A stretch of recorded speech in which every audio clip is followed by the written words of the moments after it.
আছিল কমে কিয় আপনি কইছে কি হইছিল শুনো এটা হল তুমি তিনদিন শিকাল ইমান টান অন্ত দিছে কত বেশি দাম এই খুন্দা খাব দিছে কত সহজ মগুলো হেলব তুমি কোয়া যে ইলেকট্রিসিটি বুঝতে পাই না কি কই সার ইলেকট্রিসিটি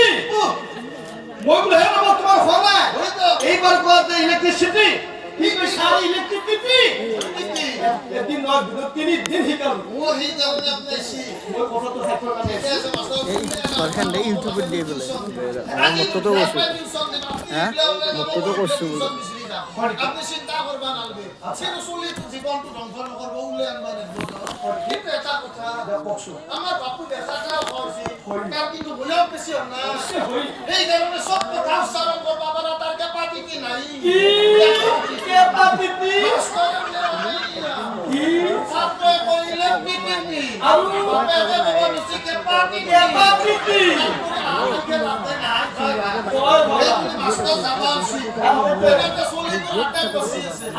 আপনাদের বাড়িতে রাখবে মাস্টার বাবা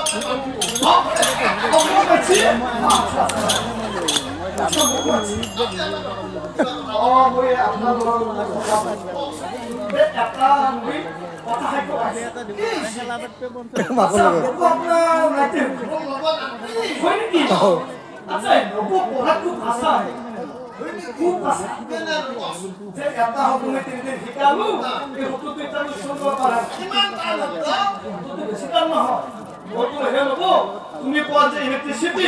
কিন্তু সার ইলেকট্রিসিটি তাদের বেশি বয়স হলে দেখাতে বেশি আর ইমান ক্যাপাসিটি নাই দিবে এই বাবাকে বেশি মাস্টার বাবা একটু কথা ধরি আইছি একটু কথা ভাই কই মাস্টার বেলে রকম নাই এবারে পুরা মানুষ হিসাবে মুরটা হাতুর মুরা বাবুর এই কথা বল ইয়াদ করে বেশি কা কাবলে দিতে বাবা না বাপরে দিদি আরে কই আর সামনে সরি ছাত্র কইলে পিপিটি আলু বাপে তো কই ক্যাপাসিটি আলু আরে গোবা রসি পাবলিক দেখি আর মানে আসিটি গেল না বংশ পিপিটি দিদি রে দিদি রে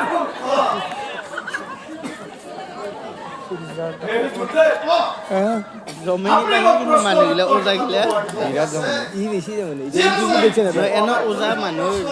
পাব্লিকের হাই উঠে আৰু পেটৰ নাম ডাল হ'ব নামতো হ'বা নৰে স্বৰ্গ মধ্য পাতাল হইলা কেমতে আৰু ভালকে শুনিলে বহুত কথা ভাল কথা কয় গুরুদেব আদিতে স্বর্গ মধ্য পাতাল এই তিনিখন ঠাই আছিল এটামান বজাক লৈ তেনে আছিল কি সারুপিনে আছিল জলমহল যাব তিনি এই জলমহল মাটির সৃষ্টি হল তিনি অলপ গাই এনে 4 ঘণ্টামান গাৱা দিলি মানুহ যদি থাকে কত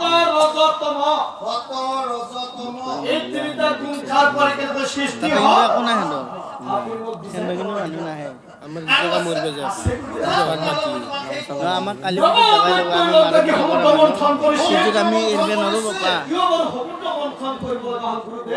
কি কাৰণে সমুদ্ৰ মন্থন কৰিবলগীয়া হৈছে ঠিক আছে এইটো তোমাক আৰু আছে যোগীর ভিতর শ্রেষ্ঠ যোগী শ্রী মহাযোগী শঙ্কর শঙ্করের ধ্যান ভঙ্গ হয়ে যাচ্ছে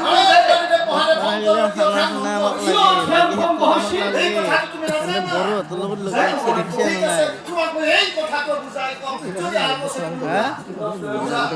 এই সেইটো কথা হেনে বড় সেইটো জাতি নিমিলে এই জাতি পুজো কৰিব গৈছে জন্ম নহয় সন্ধি তোমাৰ তাতে জন্ম হবা আছে কি কারণ খুশি করো ঠিক আছে এইটো কম একটু নিশ্চয় কব নিশ্চয় কম আর শুনো আৰু যদি আছে বুঝিলা আছে এই মহাযোগী শঙ্কৰে কিয় বলো কমল বনত যাব লগা হৈছে গুৰুদেৱ কি কাৰণে কমল বনলৈ গৈছিল হয় আৰু সেই কমল বনত কেনেকৈ জয় বিবাহৰ জন্ম হৈছিল গুৰুদেৱ এই কথাটো একেবাৰে প্ৰশ্ন ঠিক আছে এতিয়া মনে চিন্তা আচৰিত হৈছি সাথে আচৰিত প্ৰশ্ন আচৰিত হৈ এতিয়া ৰমক মনে সংঘাত দিলে চাই চাই মাত দিয়ে কেনেকৈ না